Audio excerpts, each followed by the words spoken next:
105 FM, Your Lifestyle.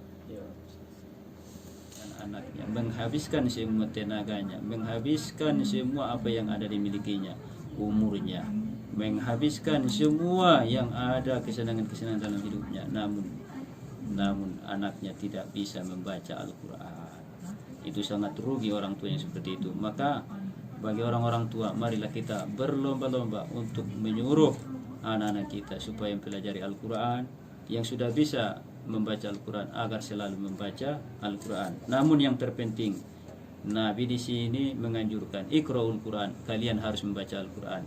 Jangan orang tua hanya pintar menyuruh namun tidak pernah membaca Al-Quran.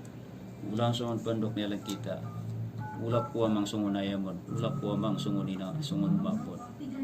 Aso Nabi saya menyuruh meya, tapi tidak pernah membaca Al-Quran.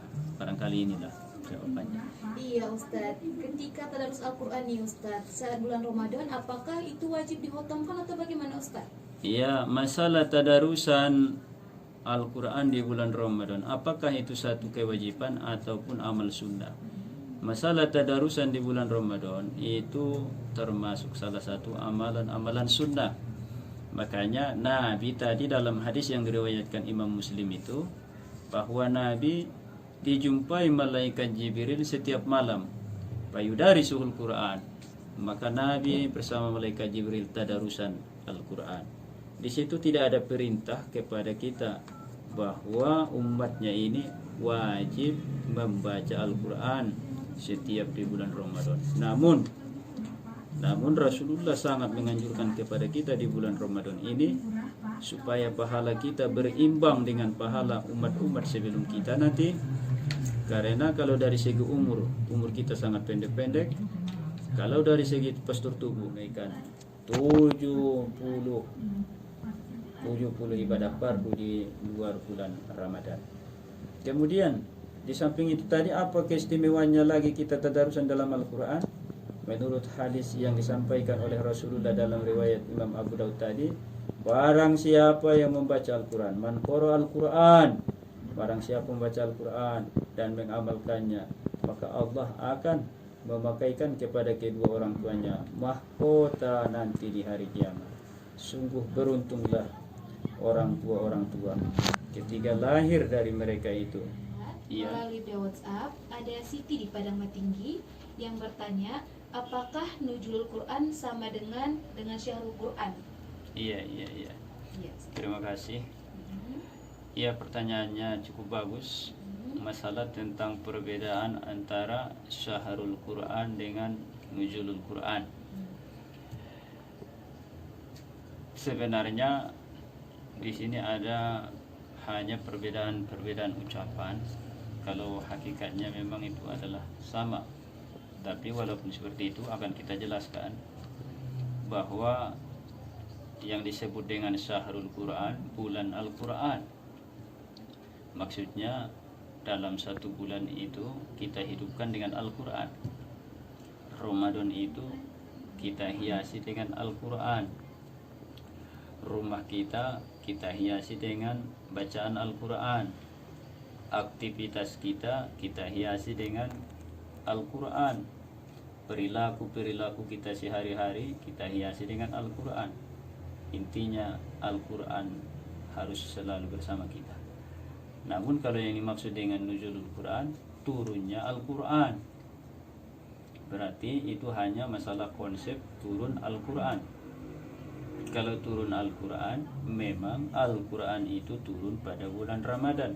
Makanya kalau masalah nuzulul Quran hanya diperingati menurut persepsi perbedaan pendapat apakah dia pada 17 Ramadan ataupun tidak. Namun perkataan pendapat ulama yang paling banyak dan yang sudah masyhur dan yang sudah kita sama-sama ketahui dan sering kita peringati, bahwa nuzulul Quran itu pada tanggal 17 Ramadan. Nah, kalau masalah nuzulul Quran, kita hanya cukup memperingatinya pada tanggal 17 Ramadan. Sementara semua tenaganya, menghabiskan semua apa yang ada dimilikinya, umurnya, menghabiskan semua yang ada kesenangan-kesenangan dalam hidupnya, namun anaknya tidak bisa membaca Al-Quran. Itu sangat rugi orang tua yang seperti itu. Maka bagi orang-orang tua, marilah kita berlomba-lomba untuk menyuruh anak-anak kita supaya mempelajari Al-Quran. Yang sudah bisa membaca Al-Quran agar selalu membaca Al-Quran. Namun yang terpenting, Nabi di sini menganjurkan Iqra'ul Quran, kalian harus membaca Al-Quran. Jangan orang tua hanya pintar menyuruh namun tidak pernah membaca Al-Quran. Ulang songon pondok nelang kita. Ulap kuwa mang songon ayamon, ulap kuwa mang songon ina, songon mapon. Aso Nabi saya menyuruh meya, tapi tidak pernah membaca Al-Quran. Barangkali inilah jawabannya. Iya Ustadz, ketika tadarus Al-Quran nih Ustadz saat bulan Ramadan, apakah itu wajib dihotamkan atau bagaimana Ustadz? Iya, masalah tadarusan Al-Quran di bulan Ramadan, apakah itu satu kewajiban ataupun amal sunnah? Masalah tadarusan di bulan Ramadan itu termasuk salah satu amalan-amalan sunnah. Makanya Nabi tadi dalam hadis yang diriwayatkan Imam Muslim itu, bahwa Nabi dijumpai malaikat Jibril setiap malam fayudarisuhul Quran. Maka Nabi bersama malaikat Jibril tadarusan Al-Quran. Di situ tidak ada perintah kepada kita bahwa umatnya ini wajib membaca Al-Quran setiap di bulan Ramadan. Namun Rasulullah sangat menganjurkan kepada kita di bulan Ramadan ini supaya pahala kita berimbang dengan pahala umat-umat sebelum kita nanti. Karena kalau dari segi umur kita sangat pendek-pendek. Kalau dari segi postur tubuh